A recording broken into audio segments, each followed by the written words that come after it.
We are very lucky to have with us live here in the studios this morning Dr. Walter Tamosaitis. Dr. Walter Tamosaitis has over 42 years of industrial experience in the commercial and nuclear chemical industry. He worked for 20 years for DuPont and subsequently 23 years for URS and its predecessors. On July 2nd of 2010, Dr. Tamosaitis, the Deputy Chief Process Engineer and Research and Technology Manager for the waste treatment plant at the Hanford Nuclear Reservation in eastern Washington, was terminated by Bechtel after raising safety concerns on issues that would impact the overall safety and operation of the plant. Walt, thank you very much for coming in and spending time with us this morning. Okay, Mike, thank you. It's an honor to be on Mike in the Morning. Thanks. So, start out. Tell us what is the waste treatment plant and what was your role there? Okay. Before I start, I have to say one thing, and I've always wanted to do this. Good morning, Seattle. My name is Walter Tamosaitis. I was the Deputy Chief Process Engineer at the Waste Treatment Plant Project in Hanford. The Waste Treatment Plant Project is called the WTP, Waste Treatment Plant Project. It's also known as the VIT Plant. It is the biggest cleanup program in our country, environmental cleanup program. It is the biggest single project in our country, and that translates to taxpayer dollars, which we'll talk more about. And it's also the biggest nuclear chemical plant ever built in the world. And by nuclear chemical plant, the emphasis is on chemical plant, not nuclear. It's not a nuclear reactor. It's not a nuclear generating station. It takes the 56 million gallons of nuclear waste, hazardous nuclear waste that was generated from World War II, the bomb effort, and the Cold War afterwards, and it converts it into glass. And then the glass is a very stable waste form, so I'll say the bad actors in the waste can't reach the environment. And the glass will be put in some repository, and I'm sure all your listeners have heard of Yucca Mountain and other ways to handle the waste. But that's a big issue right now as to where the waste will go. But the objective of the plant is to put that bad waste, the bad acting waste, into a glass form. Now, there's 177 waste tanks at Hanford, Mike. 177. Let's call it 180 for round numbers. I'm an engineer. And about a third of those have leaked. So that means about 60 of them have leaked, are known leakers, which puts the waste in about 120 tanks. Those 120 tanks hold the 56 million gallons of waste, and those tanks are way past their design life.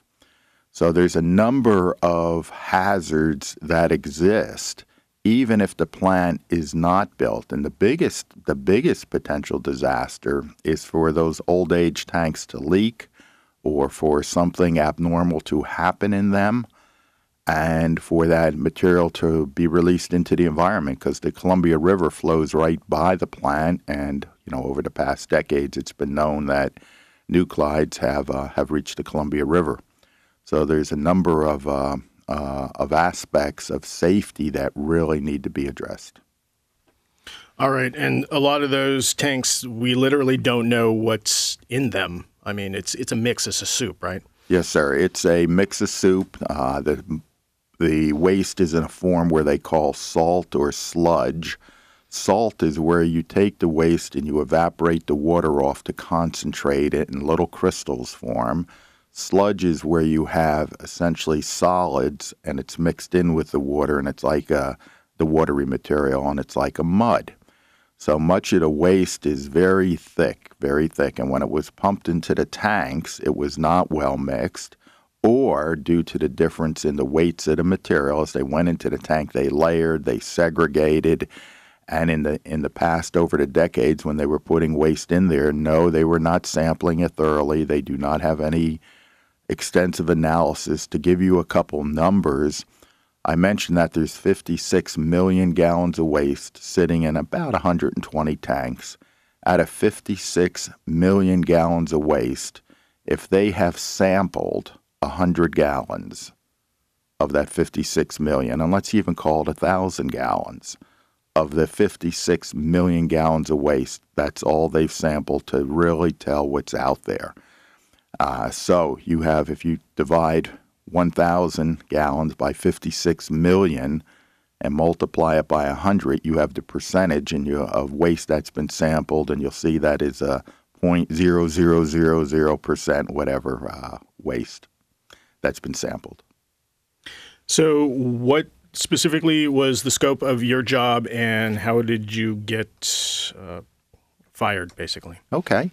My job back in the mixing, there have been a number of technical issues existed with the plant. My job, and really the job of my group, I had an outstanding group with many outstanding people in it. They're all outstanding. Let me say it that way. They're all outstanding, and there's a lot of outstanding people in the project.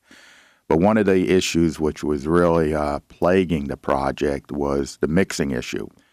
In late September of 2009, the DOE management asked that I and my team be specifically put in charge of the mixing program to drive it to closure. When I went into that program, I told the Bechtel management, I said, I will take the project on, but one of the criteria is that Bechtel Engineering will implement what we recommend.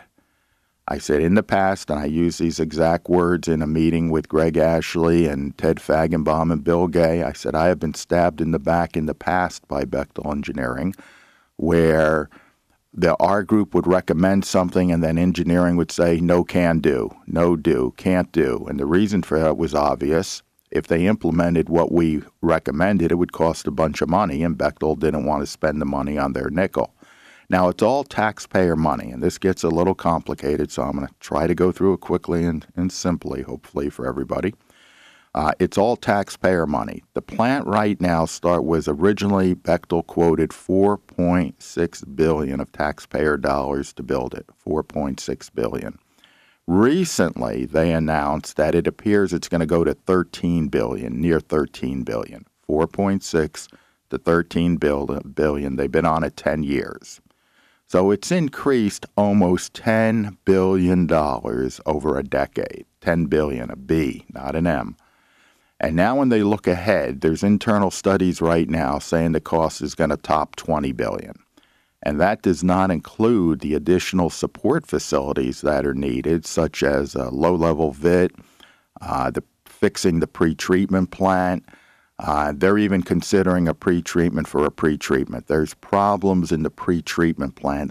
I know I'm getting complicated here, but that's the front end of the VIT plant where I could come back to it, Mike, but it's the front end of the VIT plant. And they're even considering a pretreatment for a pretreatment. Apparently, they think if one doesn't work well, two will work better.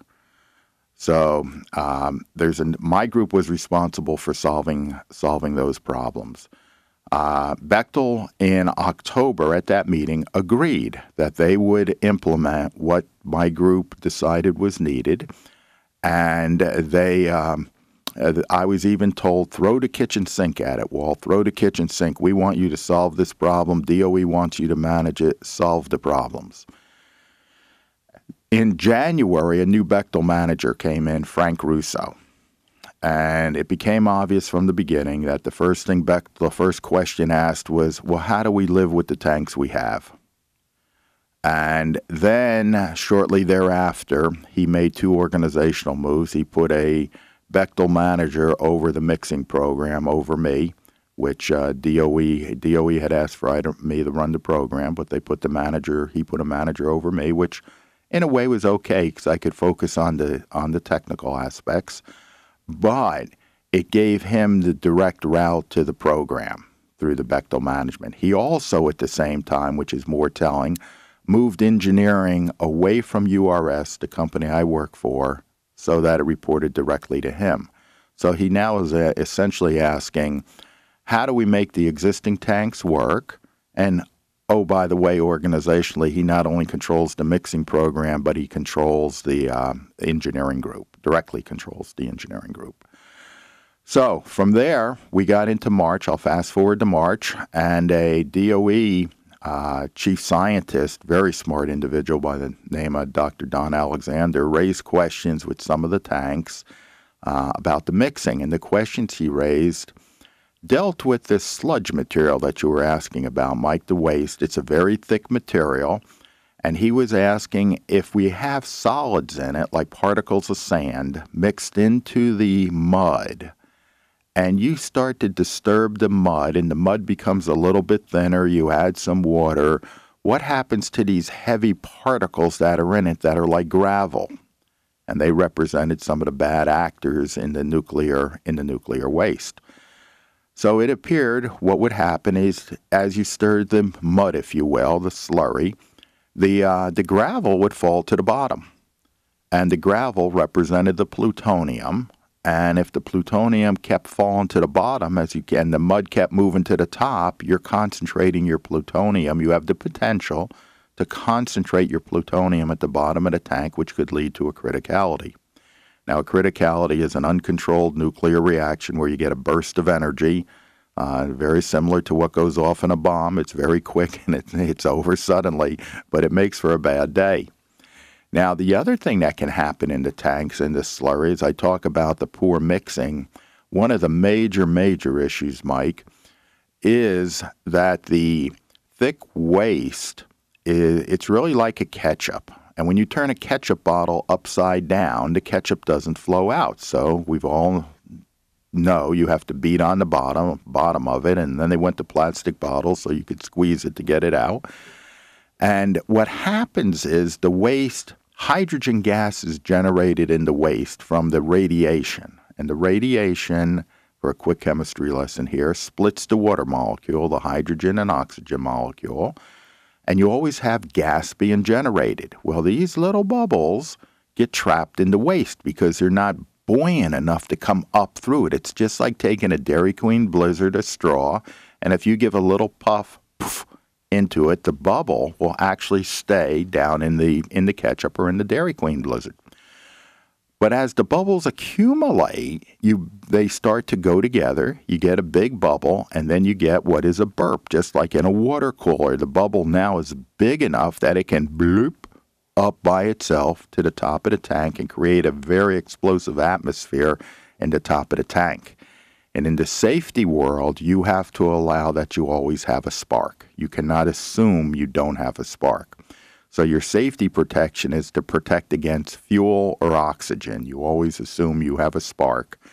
And by having the burping gas, which they've had in tanks, SY-101 at Hanford was a classic burper, you have to allow that you would have an explosion. So the poor mixing leads to trapped hydrogen gas, which can burp for an explosion, and a criticality. So now back with that little bit of background, sorry for the digression. It's now March, and Don Alexander raised the questions about I'll call it the pebbles settling out to the bottom. I looked at it, and I offered to actually provide a counter to Don Alexander. Thought I could look at the data, look at the testing, and thought maybe Don had missed something, quite frankly. Well, when I looked at it, I concluded Don was exactly right, and I recommended testing be done. Now, the problem was if we added that testing into the program in March, there's no way it would have completed by June, and there was a $5 million bounty on the line for Bechtel.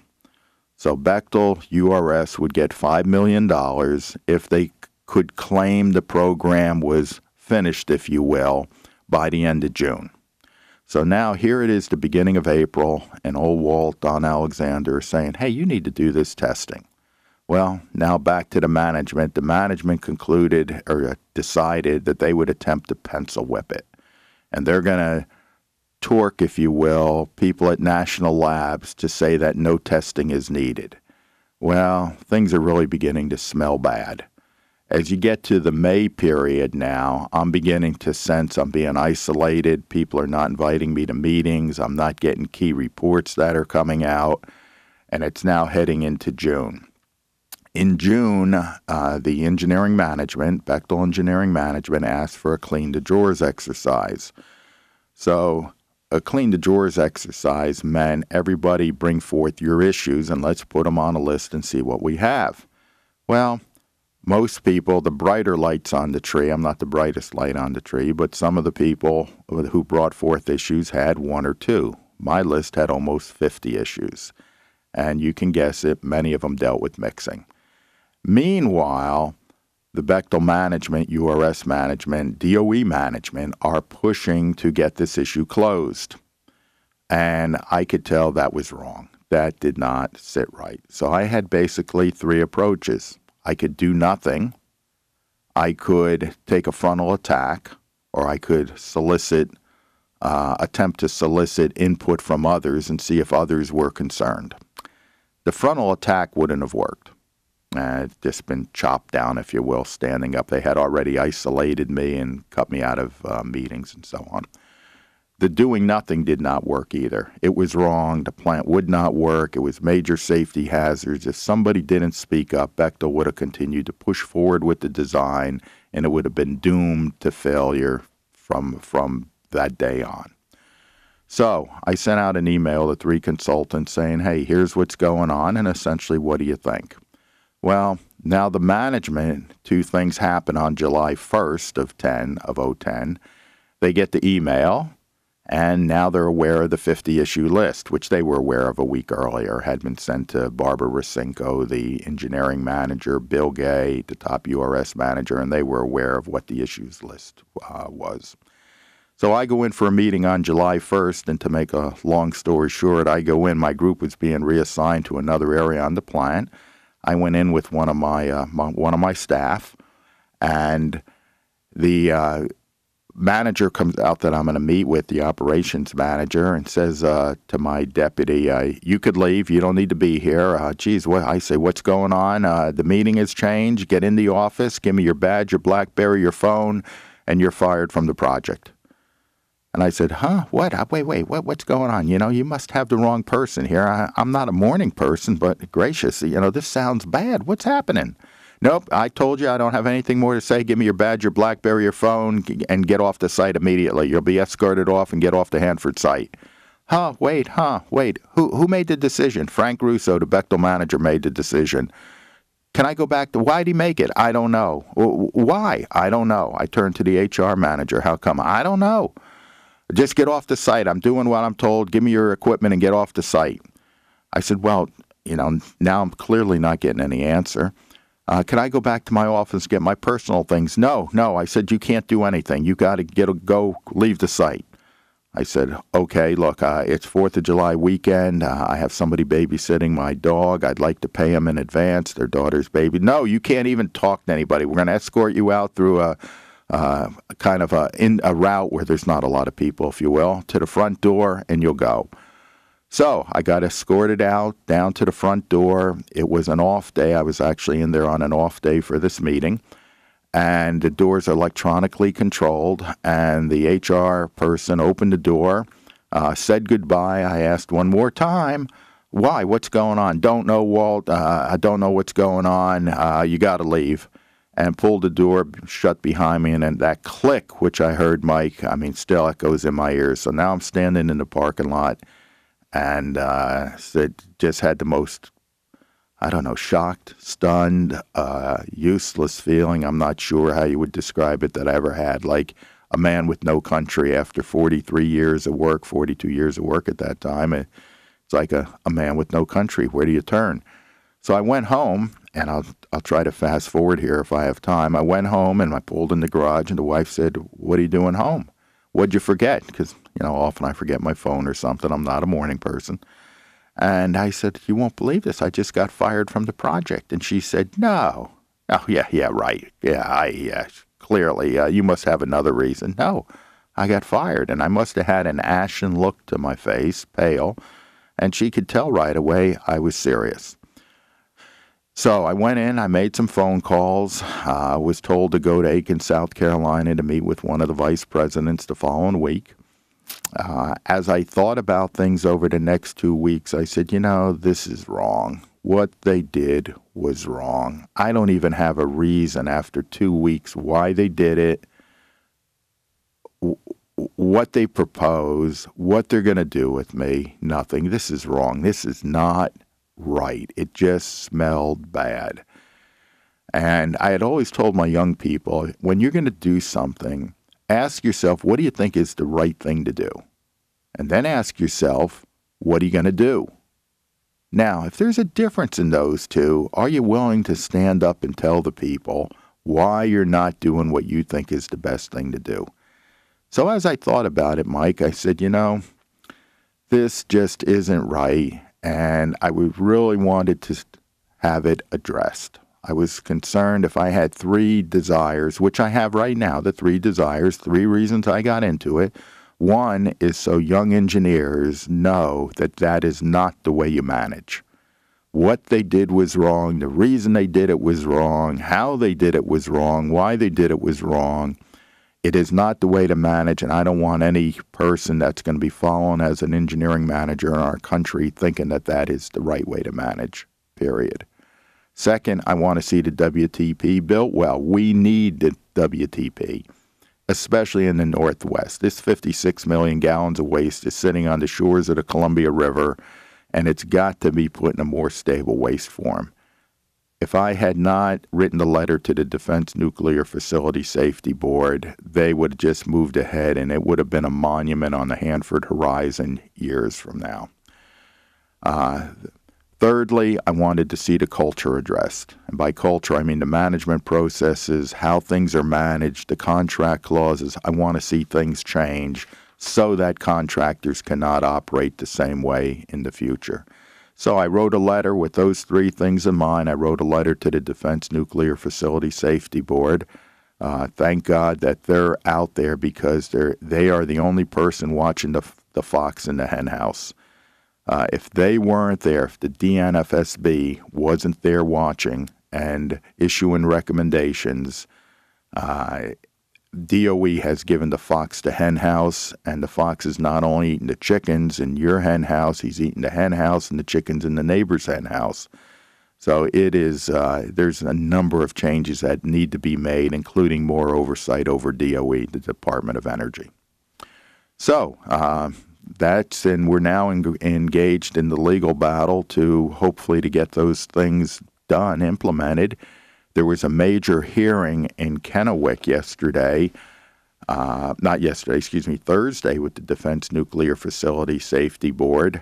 And I think the session was outstanding. And when I say outstanding, I mean, I believe the people, the community, there were people from Portland there that got an earful of what the problems are. I would find it very hard to believe, Mike, that anybody coming away from that meeting could come to any conclusion other than, holy mackerel, this place is laced with technical problems. They have no safety basis established, no controls in mind as to how to control it, and the culture is really down the rat hole. I mean, there were people, number of craftsmen who showed up to talk, people from the tank farm, people I don't even know showed up and were offering public comments. So now the ball is in the court of the Defense Board, and they've done an outstanding job over the past about 18 months from June of or July of 2010 to now, or 18, I know 21, whatever it is in months. They've done an outstanding job in following up on DOE. The issue is that the Defense Board has no what do I want to call it, authoritative power for correcting it. They can issue recommendations, and my mind is escaping me on the word. They don't have, I don't want to call it punitive, but they don't have, oh gosh, my mind's going blank. They don't have the right to enforce it. I'll call it enforcement. They've got the authority to issue recommendations, but they don't have enforcement authority. So they have teeth, but the teeth are a little blunted. So some of the things I'd like to see change is I'd like to see a technical group established to put over the WTP to really make the decisions on what's required technically for this place to work. I mean, we're going to spend, that plant will cost, I assure you, over $20 billion for the complete system by the time it's done.